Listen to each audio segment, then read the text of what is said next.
आइए इस तज्जिए का आगाज करते हैं और एक ऐसी हैरत अंगेज, ड्रामाई और सच्ची कहानी की गहराई में चलते हैं जिसने दुनिया को हिलाकर रख दिया।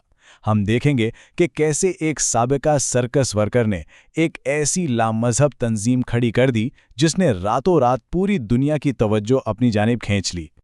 अब सवाल ये पैदा होता है कि सैन फ्रांसिस्को के इस मशहूर और किसी हद तक बदनाम ब्लैक हाउस के बंद दरवाजों के पीछे वाकई होता क्या था? क्या वो सब खौफनाक अफवाहें सच थीं या ये सब एक इंतहाई होशियारी से तैयार किया गया ड्रामा था? इस तज्जिए का असल मकसद इसी उलझन को सुलझाना और हकीकत से पर्दा उठाना है। इस सारी कहानी की शुरुआत होती है एक शोमैन के ब्लैक पोप बनने के सफ़र से। एंटन लॉवे की जिंदगी वाकई तजादात का एक हैरत अंगेज मजमुआ था। जरा इस बात पर गौर करें। एक ऐसा शख्स जिसने मीलों में बाजे बजाए, सर्कस में खूनखार शेरों के पिंजरे साफ किए और रात गए क्लबों में मूसीकी पेश की। लेकिन सबसे ज़्यादा दिलचस्प बात क्या थी? उसने बाकायदगी से नोट किया कि जो लोग हफ्ते की रात देहूदा शोज में महवू होते थे, वही लोग अगली सुबह इतवार को चर्च की अगली सफ़ों में भी बैठे होते थे। इस खुले दोहरे मेयार ने उसके अंदर मजहबी मुनाफकत के खिलाफ एक ज़बरदस्त बगावत का बीज बो दिया। तो फिर इस नाम निहाद लामज़हब शैतानियत की असल तारीफ क्या है? आइए उसे वाज़े करते हैं। यहाँ एक बहुत बड़ी और आम गलत फहमी को दूर करना बिल्कुल लाजमी है। लावे के पैरोकार दरअसल किसी माफूकुल फितरत हस्ती या किसी हकीकी शैतान की पूजा बिल्कुल नहीं करते थे, बिल्कुल भी नहीं। उनके नज़दीक शैतान महज एक इस्तिआरा था, एक अलामती किरदार जो इंसान की फितरी आज़ादी, उसकी बगावत और उसके अपने अक्ली मफाद की खुली नुमाइंदगी करता था। इसी बगावत और सोच ने बाद में एक बाकायदा शक्ल इख्तियार की जिसे द शैतानी बाइबल और जादू के तस्वुर से जाना गया। ये मुकम्मल फ़लसफ़ा 1969 में एक किताब की सूरत में शाये हुआ, जिसे 4 मुख्तलिफ हिस्सों में तकसीम किया गया था। ये कोई आम किताब नहीं थी। इसमें समाजी डार्विनिज़म की पुरजोर हिमायत से लेकर इंसानी ख्वाहिशात की बिला रोक टोक तकमील और रस्मी जादू के अमली तरीकों और दुआओं तक एक मुकम्मल और जामिया नज़रिया हयात पेश किया गया था। ये सब बहुत सलीके से तरतीब दिया गया था।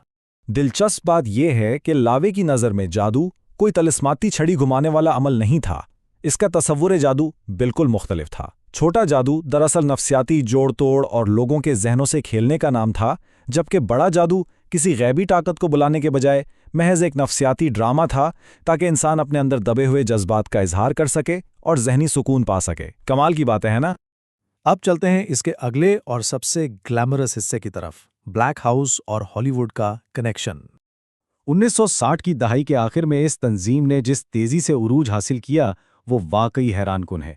अप्रैल 1966 में इसके क़याम से लेकर फरवरी 1967 की पहली अवामी शादी और फिर इसी साल मई में अपनी ही बेटी ज़ेना के बपतिस्मा तक, इन इंतहाई ड्रामाई और अवामी तकरीबात ने रातों रात पूरी दुनिया की मीडिया की तवज्जो इनकी तरफ मोड़ दी। लावे जानता था कि हुजूम की तवज्जो कैसे खींचनी है। जरा इस मंजर को जहन में लाएं। सैन फ्रांसिस्को के ऐन वस्त में एक मुकम्मल स्याह रंग का विक्टोरियन तर्ज का घर के अंदर टुगारे नाम का एक जिंदा पालतू शेर घूम रहा है। मखमली पर्दे, ड्रामाई लिबास और जीन मैन्सफील्ड जैसे हॉलीवुड के सफ़े अव्वल के सितारों के साथ करीबी ताल्लुकात। उसने इंतहाई महारत से एक फ़लसफ़ियाना बगावत को एक शानदार पब्लिसिटी स्टंट में बदल दिया था। लेकिन ये शो हमेशा इतनी आसानी से नहीं चलना था। अगला मरहला था शैतानी खौफ, यानी सैटेनिक पैनिक का वो तारीक दौर। 1980 की दही में ये पूरी कहानी एक इंतहाई सनसनीखेज और तारीक मोड़ लेती है। हॉरर फिल्मों और सनसनीखेज किताबों ने मिलकर मुआशरे में एक ऐसा वसी अखलाकी खौफ और हिस्टीरिया पैदा कर दिया जिसे सैटेनिक पैनिक कहा जाता है। इस ड्रामाई तंजीम को अचानक एक खौफनाक सकाफती जुनून का निशाना बना दिया गया, जिसमें मुनज़्ज़म ज़्यादती के बेबुनियाद और इंतहाई संगीन इल्ज़ामात शामिल थे। और इस खौफ की सतह का अंदाज़ा ज़रा इस बात से लगाएं कि पूरे मुल्क में मुनज़्ज़म ज़्यादती के 12,000, जी हाँ 12,000 इल्ज़ामात सामने आए। लेकिन जब FBI ने इनकी तफसीली छानबीन की तो हैरत अंगेज तौर पर उन्हें किसी एक वाक़े का भी कोई ठोस सबूत नहीं मिल सका। सिफर। ये उस बात की एक बहुत बड़ी और चश्मकशा मिसाल है कि इज्तिमाई खौफ किस तरह हक़ाइक़ और मंतिक को मुकम्मल तौर पर निगल सकता है। इस सब के बाद आइए देखते हैं एंटन लावे का आखिरी वक्त और उसका छोड़ा हुआ वर्सा क्या था।